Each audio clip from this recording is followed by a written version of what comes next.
சொல்லுங்க. ஒரு ரூபாய் கடன் இல்லாம சும்மா அறிக்கை செய்யுங்க. ஒரு ரூபாய் கடன் இல்லாம வாழ்க்கையை வாழுவேன். ஏசு கிறிஸ்து நாமத்தினால கடனே இல்லாம, லோனே இல்லாம, தண்டலே இல்லாம வாழ்க்கை வாழுவேன். எத்தனை பேர் ஆமென் சொல்றீங்க? அல்லேலூயா. இதான் ரொம்ப முக்கியமானுங்க. ஆண்டவர் தேட முடியாத காரணம் என்ன? தண்டல், கடன், தேவைகள், நெருக்கடிகள். அல்லேலூயா. ஆண்டவருக்காக வாழ முடியல, ஆண்டவருக்காக பிரகாசிக்க முடியல. ஒரு அந்த நேரம் வந்து நம்ம நெருக்குது பாருங்க. இதுவே இல்லாமல் எல்லாம் கரெக்டாக கவனிங்க. ராவு முழுவதும் பிரயாசப்பட்டார், மீன் கிடைக்கல. யாருங்க அவரு? பேதுரு.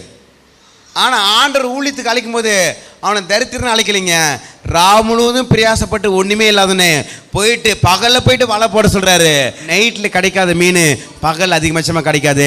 இவர் ராவு முழுவதும் பிரயாசப்படுறாரு, ஒரு மீன் கூட அகப்படல.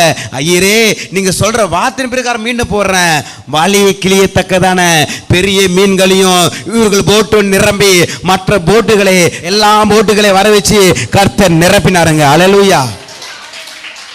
கோடீஸ்வரனா கத்திர மாட்டினார். ஊழியத்துக்கு அழைக்கும் போது எப்படி கூப்பிடுறாருங்க? வெறுமையா இருந்தவனே. நான் ஊழியத்துக்கு வந்து நான் வந்து ஏழை பாஸ்டருங்க, நான் தரித்திர பாஸ்டருங்க, நான் எவ்வளோ கஷ்டப்பட்டு ஊழியம் செய்யறது தெரியுமா அப்படின்னு நான் சொல்றதுக்காக வரல. ஆண்டவர் ஊழியத்துக்கு அழைக்கும் பொழுது அவர் என்ன பண்ணுறாரு? ஐஸ்வர்யாக்கி அனுப்புறாரு. இனி நீ மீன் பிடிக்க மாட்டேன், மனுஷனை பிடிக்கிறனா இருப்பாய்.